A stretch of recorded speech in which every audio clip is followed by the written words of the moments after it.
Welcome to a new level of personal mastery.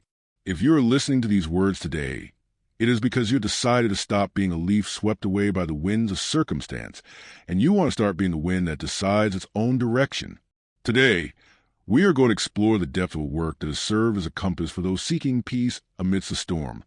Self-Control by Paul Lévy.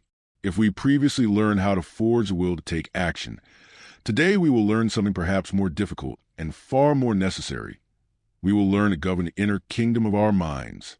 It is useless to have a powerful engine if you don't know where to steer the wheel, or if you allow any momentary gust of emotion to blow you off course and throw you into the abyss of regret. Prepare yourself, because we are going to dismantle the idea that you are a victim of your moods. We are here to reclaim your authority. Lévy throws down a direct challenge by reminding us that most human beings live in a state of permanent mental infancy. These are people who react to what they feel instead of acting according to what they think. If they feel sad, they stop working and abandon their dreams. If they are angry, they hurt those they love most without thinking of the consequences. If they are afraid, they hide and let the opportunities of a lifetime pass them by. But true maturity and personal growth begin the very moment you understand that emotion is only a passenger in your journey, while reason must always be the driver holding the wheel with firmness. Self-control is not about violently repressing what you feel. It is about the patient education of your judgment. You must deeply understand that suffering and weakness do not stem from the external events that happen to you, but from the erroneous and exaggerated interpretation you make of them in the privacy of your thoughts. Your mind is a mirror that is often clouded by prejudice, fatigue, and weaknesses you have accepted as your own without questioning them. Your first step toward greatness is learning to observe your emotions from a safe distance, without identifying with them absolutely. When you feel laziness, never say that you are a lazy person. Simply say that at this moment, you are experiencing a sensation of laziness. That small semantic distance immediately returns the power of choice to you. You are the sovereign of a vast mental empire, but you have allowed the subjects, your lowest impulses and irrational fears, to take control of the palace. Today, we reclaim that throne. Real freedom is not the absence of difficult feelings or moments of doubt, but the unshakable ability to stand firm and act with rectitude despite what your nerves or your mood may dictate. From this moment on, your training consists of not granting any emotion the power to decide your next step. Stay in silence, observe the impulse, and choose your destiny with the clarity of one who knows that their mind is their most sacred possession. True personal growth demands that you stop being a mere echo of others' opinions and a slave to your own irrational fears. Instead, you must begin to apply the technique of rational persuasion in your daily life. This is nothing more than learning to develop a coherent internal dialogue. Learning to speak to yourself with the logic, firmness, and calm of a wise mentor observing you from the outside during your greatest moments of crisis. When anxiety appears and you feel your chest tighten, do not try to fight with brute force or desperation, for that which you resist persists. What you must do is disassemble its internal logic piece by piece. Ask yourself with total coldness, is this truly an irreparable disaster, or is it simply a passing discomfort that your mind is distorting to keep you trapped in your comfort zone? By educating your judgment this way, you strip negative emotions of their power to paralyze you.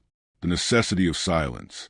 To achieve this superior level of self-mastery, silence and stillness become non-negotiable necessities.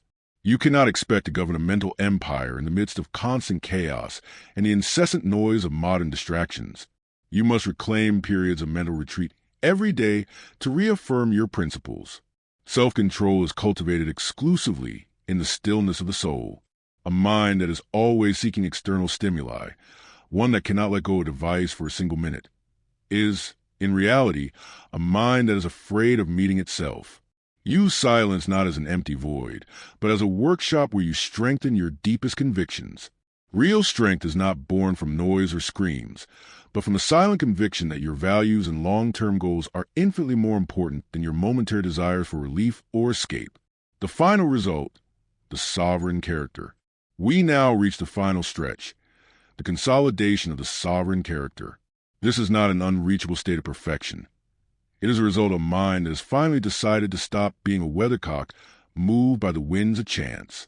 Paul Lévy reminds us that the ultimate goal is to conquer an invulnerable peace that resides at the center of your being. This peace does not depend on whether things are going well or poorly outside, or whether the world applauds or criticizes you.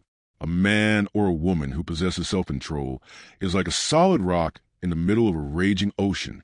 The waves may hit with fury, and the storms may roar around it, but the rock remains impassive, majestic, and firm, because its foundation is not on the surface. It is rooted in the very depths of the earth. This final armor of your character is completed with a practice often misunderstood as weakness, yet is the ultimate sign of power, the practice of kindness, justice, and benevolence toward others. Lévy explains with startling clarity that selfishness, envy, and anger are, in reality, clear signs of profound mental weakness and a total lack of control over the ego. He who truly masters himself feels no need to dominate or trample over others. His mere presence, charged with serenity and firmness, inspires a natural respect that requires no shouting or external force. By cultivating benevolence, you eliminate the unnecessary frictions of social life that drain your valuable mental energy. You cannot afford the luxury of wasting your emotional strength on trivial conflicts or old grudges. Your energy is a sacred resource. It must be focused exclusively on your higher purpose and your internal balance. The living work of art. I leave you today with this fundamental reminder. Self-control is a living work of art that is never finished. It is not a diploma you earn and store in a drawer. It is a discipline renewed with every breath. From this moment on, every dawn will bring new challenges and provocations designed to test your judgment. Do not fear these problems. Instead, look at them with gratitude, as if they were the necessary weights in the gymnasium of your character. Every time you remain calm when everyone around you loses theirs, every time you choose truth over convenience, and every time you respond with reason instead of blind impulse, you are crowning yourself as the sole and legitimate master of your destiny. You have ceased to be a puppet moved by the invisible strings of instinct and fear. You have become the conscious architect of your own soul. The sovereign life begins now. Go forth now with the unshakable certainty that nothing in this external world has the power to disturb your peace unless you, through a lapse of will, allow it. The sovereignty of your mind is your birthright. Exercise it with honor, with humility, and with a determination of steel. The path to personal mastery is open before you. Every step taken with control and consciousness brings you closer to the supreme freedom that only the brave truly know. Your growth is no longer just a gift to yourself. It is a beacon of light for all those still walking in the darkness of their own impulses. The session has ended, but your true life, the life of sovereign being, begins this very instant. Go and reclaim your place in the world with your head held high and your heart at peace.